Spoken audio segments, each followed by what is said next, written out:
If you've been doing some research on which mortgage loan program is best for you, then you've probably come across the phrase debt to income ratio, or DTI.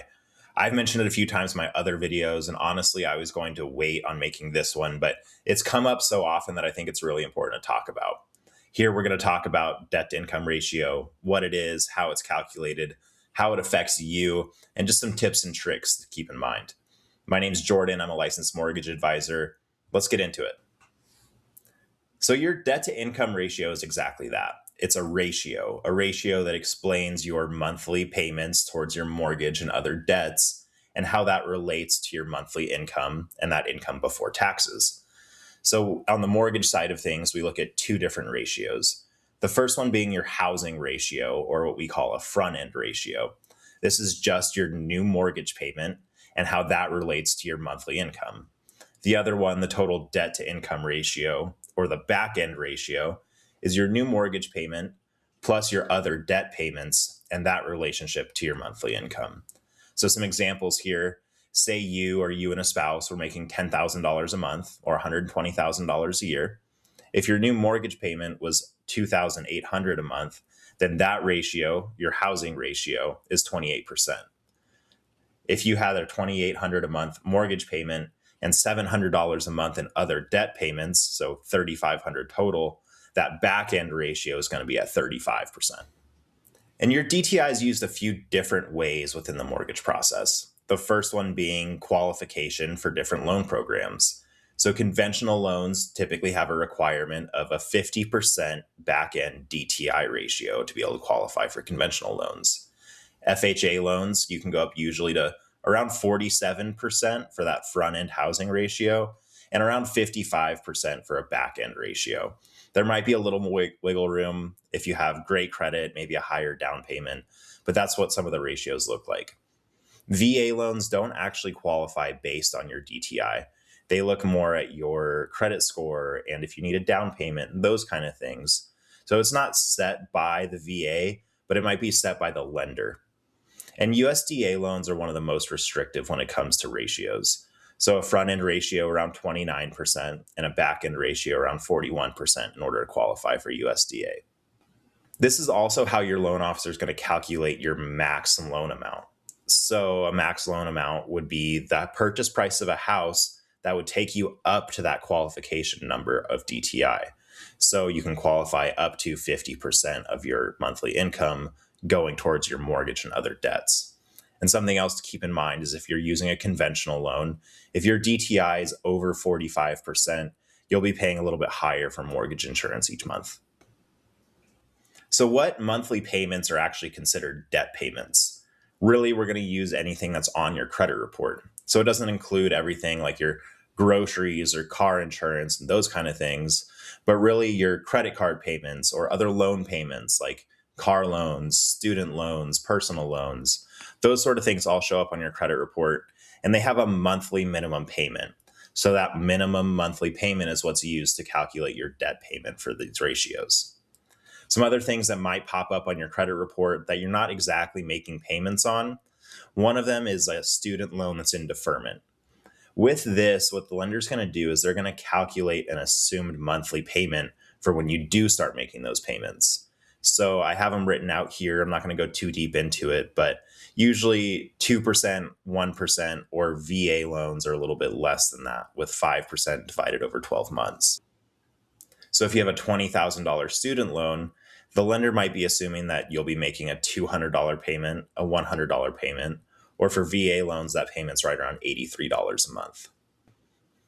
And if you have collections, then the lender's also going to assume a payment to pay off those collections. That payment would be a 5% monthly payment of the balance. So an example, if you have a $1,000 collection, then the lender is going to assume a $50 a month payment towards that collection. And what income is used for your debt to income ratio? Really, it's any income that you've paid taxes on. So when you're qualifying for a mortgage, the lender wants to see proof that you've been making this income. And one of the best ways to do that is by showing what you've paid taxes on. So things like your employment income, if you have stocks that receive dividends, that money can be used. If you're retired or receiving Social Security payments, then that money can be used pretty easily. Some other sources of income that can be used as long as you're paying taxes on them are things like a side job or a side gig, tip income. If you have a rental property and you're receiving rent payments, that's all income that can be used for your debt to income ratio, but definitely income that needs to be reported on your taxes each year. Other things like a second job or a bonus or overtime income, that money can be used too, but we want to see that that income has been consistent and will continue to be consistent. So lenders typically look at having 2 years of past experience with two jobs or with overtime income. So if you've been able to calculate your debt to income ratio, maybe just on pen and paper, or there's some calculators online, and you're looking to have a higher debt to income ratio for when you buy, here's some ways to do it. Essentially, you want to lower the monthly debt payments or increase the income. So lowering your monthly debt payments, you might be able to clear up some of your debt payments, pay down your credit cards, pay off some of your loans, those sort of things. Other ones, if you have collections, that's a great one to sort of clear up on your credit report. That will decrease that assumed payment, but also that'll end up increasing your credit score later on.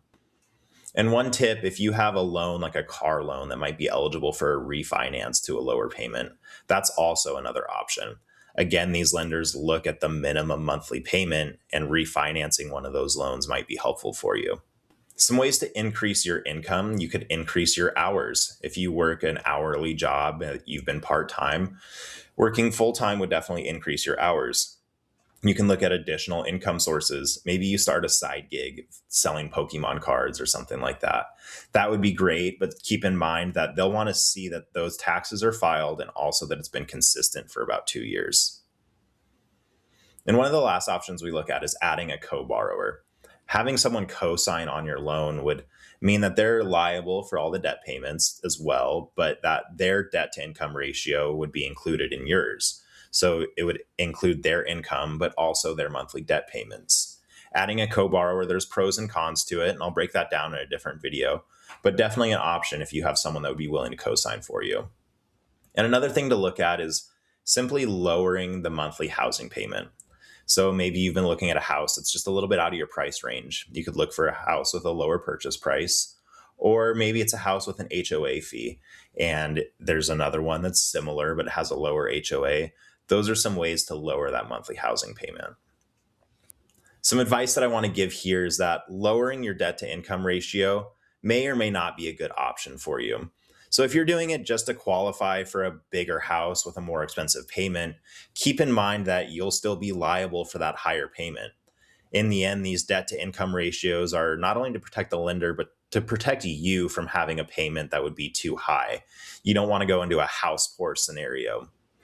I hope this helped you understand that debt to income ratio is important for qualifying for a mortgage, but it's also an important indicator of your financial well-being while you're buying a house. If you'd like to see more about how DTI relates to certain loan programs, check out some of the other videos, and I'll see you in the next one.